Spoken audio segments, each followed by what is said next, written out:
वार पूरा नहीं हुआ, या शायद पूरा हो चुका था। वीरांश को महसूस हुआ कि तलवार उसकी छाती में घुसी, पर दर्द नहीं आया, सिर्फ एक खालीपन। फिर क्रैक, जैसे शीशा टूटता है वैसे ही समय टूट गया। काललोक की घड़ियां एक साथ फट पड़ीं, लाखों टुकड़े, हर टुकड़ा एक युग। देवताओं की आवाज़ें चीख में बदल गईं।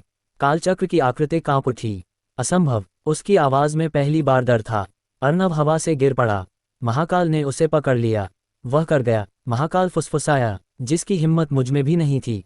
देवी मायरा जमीन पर गिर पड़ी। समय का प्रवाह टूट गया है, उन्होंने कांपते हुए कहा। अब कोई लोक सुरक्षित नहीं। आकाशगंगा शून्य। वीरांश खुद को कहीं नहीं पा रहा था। न अंधेरा, न रोशनी, बस सवाल, क्या मैं मर गया? उसने पूछा। उत्तर नहीं आया। फिर एक कदमों की आवाज़, वही आकृति, कालचक्र, पर अब वह स्थिर नहीं था। उसमें दरारें थीं। तुमने नियम तोड़ा, कालचक्र ने कहा। नियम इंसानों के लिए नहीं होते, वीरांश ने उत्तर दिया। इंसान नियम बनाते हैं। कालचक्र चुप रहा। मैं मर गया हूँ, वीरांश ने फिर पूछा। नहीं, कालचक्र बोला, तुम बढ़ गए हो। मतलब? कालचक्र ने हाथ बढ़ाया। शून्य में दृश्य उभरा। पृथ्वी, नई दुनिया, एक शहर, पहचान में आता हुआ, पर बदला हुआ। लोग चल रहे थे, हंस रहे थे, पर उनके पीछे परछाइयां देर से हिल रही थीं। यह क्या है? वीरांश ने पूछा। टूटा हुआ समय, कालचक्र बोला, जहां कारण और परिणाम एक साथ नहीं चलते। दूसरा दृश्य, गुप्त लोक, अब आधा उजड़ा हुआ। देवी मायरा घायल, आर्यनाग बूढ़ा। तीसरा दृश्य, महाकाल और अर्णव, दोनों एक साथ खड़े। अर्णव के माथे पर अब दो निशान थे। वह क्या बन गया है? वीरांश की सांस अटक गई। संयोजन, कालचक्र ने कहा, करुणा और अपराध बोध का। और मैं, कालचक्र ने पहली बार सीधे उसकी ओर देखा। तुम केंद्र बन गए हो, हर टूटे हुए समय का भार अब तुम्हारे अस्तित्व से बंधा है। वीरांश हंसा, थकी हुई हंसी। तो मैं जिंदा हूं, ताकि सबका बोझ उठाता रहूं। हाँ, कालचक्र बोला, और नहीं भी। उसने आखिरी दृश्य दिखाया, एक आईना। उसमें वीरांश नहीं था, सिर्फ आकृति। तुम अब एक व्यक्ति नहीं हो, कालचक्र बोला, तुम एक घटना हो। शून्य हिलने लगा। तुम्हें वापस भेजा जाएगा, कालचक्र ने कहा, पर चेतावनी के साथ। क्या चेतावनी? हर बार जब तुम किसी को बचाओगे, कालचक्र बोला, कहीं और समय मरेगा। वीरांश की आंखें बंद हो गईं। तो यही मेरी सजा है, या तुम्हारा अर्थ? कालचक्र ने कहा। शून्य टूटने लगा। एक बात और, वीरांश ने पूछा, क्या मैं उन्हें याद रखूंगा? कालचक्र की आवाज़ धीमी पड़ी। सिर्फ दर्द। सूर्यास्त, मानव लोक, सुबह, एक सड़क। वीरांश की आंखें खुलीं। वह जमीन पर पड़ा था। लोगों की भीड़। अरे, सांस चल रही है। वीरांश उठा। सीने पर घाव नहीं था, पर हाथ कांप रहे थे। उसने आसमान की ओर देखा। घड़ी 3:11, पर इस बार वह आगे बढ़ रही थी। दूर एक बच्चा उसे देख रहा था। अर्णव नहीं, कोई और। उसके हाथ पर हल्का सा निशान। वीरांश की सांस रुक गई। उसके कानों में कालचक्र की आवाज़ गूंजी, कहानी खत्म नहीं हुई है। वीरांश ने चलना शुरू किया, अकेला, पर हर जगह। वीरांश चलता रहा। भीड़ पीछे छूट चुकी थी, पर शोर नहीं। ये शहर वैसा ही था, और बिल्कुल वैसा नहीं। लोग हंस रहे थे, पर उनकी हंसी के बाद एक पल का खालीपन था, जैसे आवाज़ देर से पहुंच रही हो। वीरांश ने एक दुकान के शीशे में अपनी परछाई देखी। वह हिल रही थी, पर आधा सेकंड बाद उसका दिल भारी हो गया। कालचक्र सही था, समय सच में टूट चुका था। ट्रैफिक लाइट्स, पहला संकेत। चौराहे पर भीड़ जमा थी। एक बस ब्रेक के निशान छोड़ती हुई तेजी से आ रही थी। सामने एक छोटी बच्ची। सब देख रहे थे, कोई नहीं हिला। समय जैसे रुक गया हो। वीरांश की सांस तेज हुई। हर बार जब तुम किसी को बचाओगे, कालचक्र की चेतावनी उसके कानों में गूंज उठी। बच्ची की आंखों में डर था। वीरांश ने सोचा, अगर नहीं बचाया तो मैं क्या हूं? उसने दौड़ लगा दी। पहला हस्तक्षेप। सब कुछ खींच गया। बस की आवाज़ भारी हो गई। लोगों की चीख धीमी। वीरांश ने बच्ची को पकड़ लिया और खींच लिया। बस फिसलती हुई रुक गई। भीड़ में शोर मच गया। बच गई। चमत्कार। वीरांश बच्ची को जमीन पर बैठाकर पीछे हटा। उसकी हथेली कांप रही थी, क्योंकि उसी पल उसने महसूस किया, कुछ टूटा है। अमावस्या की मत। दूर एक पुरानी इमारत। अचानक उसकी दीवार में दरार पड़ी। लोग चिल्लाए। धड़ाम, एक हिस्सा गिर गया। धूल, अफरा तफरी। वीरांश की सांस रुक गई।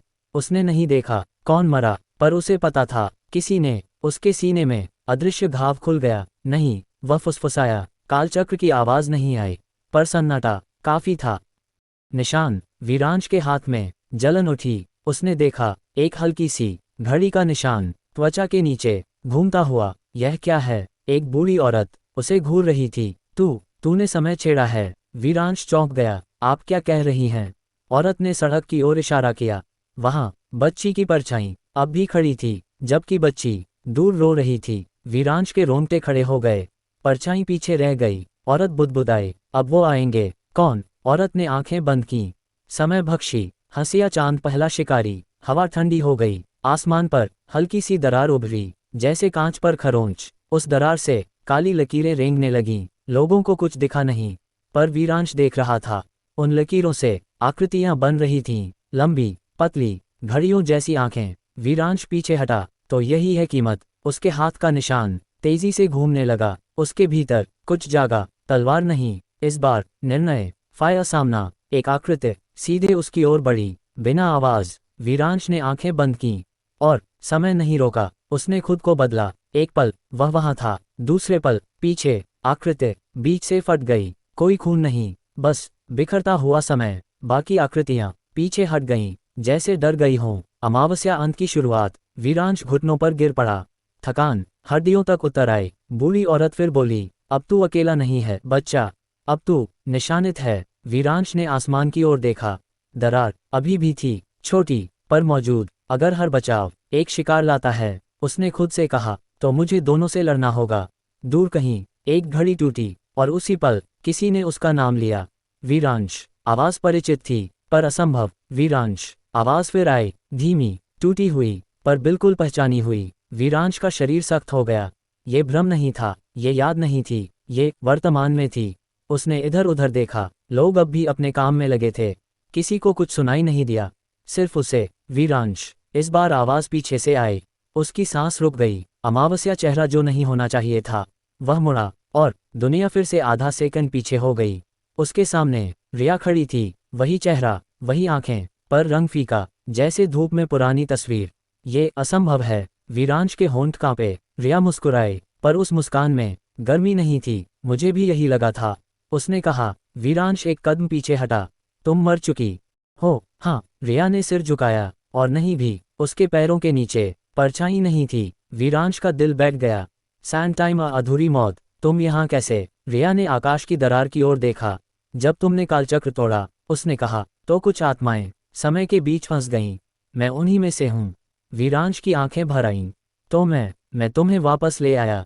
रिया ने सिर हिलाया। नहीं, तुमने मुझे जागने दिया। अब मैं न जीवित हूँ, न मृत। उसकी आवाज में न शिकायत थी, न सुकून, सिर्फ सच, चेतावनी। रिया ने आगे बढ़कर वीरांश का हाथ पकड़ा। उसके हाथ का घड़ी निशान तेजी से घूमने लगा। ये बढ़ रहा है, रिया बोली, हर बार जब तुम हस्तक्षेप करते हो। और जब ये पूरा घूम जाएगा?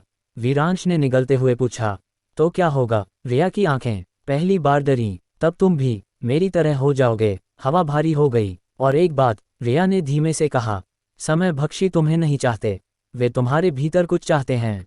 हंसिया चांद पहला सच, मेरे भीतर। रिया ने उसके सीने पर उंगली रखी। तुम केंद्र हो, उसने कहा, और केंद्र में हमेशा कुछ होता है जो बाकी सबको चाहिए। वीरांश को याद आया कालचक्र के शब्द, तुम एक घटना हो, वे समय नहीं खाते। रिया बोली, वे अवसर खाते हैं, और तुम चलता फिरता अवसर हो। अमावस्या हमला। अचानक आसमान की दरार फैल गई। इस बार एक नहीं, तीन। हवा चीखी। रिया ने उसका हाथ छोड़ा। वे आ रहे हैं, उसने कहा, और इस बार तुम्हें अकेले नहीं लड़ना होगा। मतलब? रिया ने पीछे देखा। एक आदमी छाया से बाहर आया, लंबा, चेहरे पर घड़ी जैसा टैटू। काफी देर कर दी, उसने कहा। वीरांश की आंखें फैल गईं। तुम कौन हो? आदमी मुस्कुराया। जो बचे हुए समय को साफ करता है। उसने रिया की ओर देखा। और तुम बहुत देर तक रुकी हुई हो, रिया ने शांत स्वर में कहा। उसे छुओ मत। आसमान से पहली आकृति गिरी, फिर दूसरी, तीसरी, सीधे वीरांश की ओर। फायर पहली टीम। घड़ी वाला आदमी आगे बढ़ा। उसके हाथ में समय से बनी रस्सी थी। उसने एक समय भक्षी को बांध दिया। रिया ने हाथ उठाया, और हवा रुक नहीं, मुड़ गई। वीरांश ने समझा, उसे रोकना नहीं है, उसे मुड़ना है। उसने कदम बदला। दुनिया उसके साथ मुड़ी। तीसरी आकृति खुद में टकरा गई। एक चीख, और शून्य। सब शांत। हंसिया चांद, अधूरा विदा। रिया ने वीरांश की ओर देखा। मैं ज्यादा देर नहीं रह सकती। क्यों? वीरांश की आवाज टूट गई। क्योंकि मैं याद हूँ, रिया बोली, और यादें भारी होती हैं। वह धुंधली होने लगी। एक बात याद रखना। उसकी आवाज धीमी पड़ी। हर बार जब तुम किसी को बचाओगे, तुम खुद को थोड़ा सा खोओगे, और जब तुम खुद को ढूंढने निकलोगे, कोई और तुम्हारी जगह ले लेगा। वह गायब हो गई। अमावस्या नया रास्ता। घड़ी वाले आदमी ने वीरांश की ओर हाथ बढ़ाया। नाम? वीरांश ने पूछा। अभी नहीं, उसने कहा। पहले तय करो, तुम क्या बनना चाहते हो? उसने आसमान की दरारों की ओर देखा। रक्षक या खतरा? वीरांश ने हाथ देखा। घड़ी निशान धीरे धीरे घूम रहा था। अगर मैं दोनों हूं, वीरांश बोला, तो मुझे सच जानना होगा। आदमी मुस्कुराया। तो फिर स्वागत है उस जगह पर जहां समय झूठ बोलता है। उसने उंगली चटकाई और जमीन नीचे खिसक गई। जमीन गिरना नहीं था, वह मुड़ रही थी। वीरांश को लगा जैसे उसका शरीर किसी लंबे गलियारे में खींच रहा हो, जहां आगे और पीछे का कोई मतलब नहीं। एक पल में वह सड़क पर था, दूसरे में कहीं नहीं। फिर धप, वह खड़ा था। हंसिया चांद जगह जो जगह नहीं थी। चारों ओर धुंध, नीचे कोई जमीन नहीं, फिर भी पैर टिके हुए। ऊपर कोई आसमान नहीं, फिर भी उजाला। घड़ी वाला आदमी पास खड़ा था। ये कहाँ है? वीरांश ने पूछा। यहाँ, वह बोला, जहाँ समय को सच बोलना मना है। नाम? अवशेष क्षेत्र। उसने कहा। रेजिजुअल जोन, हर वो पल जो तय नहीं कर पाया कि उसे होना है या नहीं, यहाँ गिरता है। वीरांश ने देखा। धुंध में आधे अधूरे दृश्य तैर रहे थे। एक बच्चा जो पैदा नहीं हुआ, एक युद्ध जो शुरू नहीं हुआ, एक चुंबन जो कभी पूरा नहीं हुआ। उसका दिल भारी हो गया। पहला झूठ, ये सब। वीरांश की आवाज धीमी थी। तुम्हारी वजह से नहीं, घड़ी वाला आदमी बोला, पर अब तुमसे जुड़ा है। क्यों? वह आदमी रुका। क्योंकि तुम कालचक्र के बाद पहले हो जो मरा नहीं। वीरांश चौंका। तो और भी थे। आदमी ने सिर हिलाया। बहुत।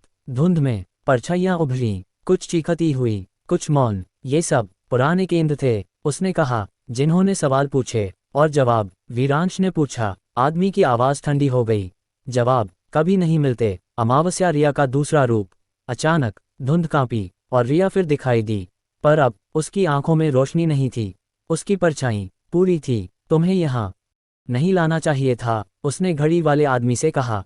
वह पहले से ही यहाँ है, उसने उत्तर दिया। रिया ने वीरांश की ओर देखा। ये जगह तुम्हें तोड़ सकती है या सिखा सकती है, वीरांश बोला। रिया रुकी। तुम बदल रहे हो, क्योंकि अब मुझे सच चाहिए। सैंड टाइम और दूसरा झूठ। रिया ने धुंध में हाथ डाला। एक दृश्य निकला। वीरांश का बचपन, एक मंदिर, रात, आग। ये तुमने देखा है? रिया बोली। वीरांश का शरीर कांप उठा। मेरे माता पिता नहीं मरे थे, रिया ने कहा। उन्हें हटाया गया था। किसने? रिया ने घड़ी वाले आदमी की ओर देखा। वह शांत था। समय के रक्षक, उसने कहा, या जैसा वे खुद को कहते हैं, संरक्षक मंडल। वीरांश की मुट्ठी भींच गई।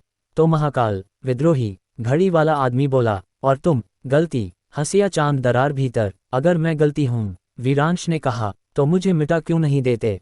रिया ने पहली बार मुस्कुराया। क्योंकि गलती कभी कभी समाधान होती है। धुंध तेजी से घूमने लगी। अवशेष क्षेत्र कांप उठा। वे आ गए। घड़ी वाला आदमी बोला। संरक्षक मंडल, संरक्षकों का आगमन। रोशनी की आकृतियां उभरी, चेहरे नहीं, सिर्फ प्रतीक। उनकी आवाज एक साथ गूंजी। केंद्र को सौंप दो। नहीं, वीरांश ने कहा, तुम समझते नहीं। आवाज बोली, तुम हर युग को अस्थिर कर रहे हो। और तुम? वीरांश ने उत्तर दिया, हर युग को झूठ में जीने दे रहे हो। संरक्षक आगे बढ़े। रिया चीखी। वीरांश, निर्णय लो। फायर निर्णय। वीरांश ने आंखें बंद की। उसने समय नहीं रोका। उसने एक पल चुना, एक ऐसा पल जो कभी तय नहीं हुआ था।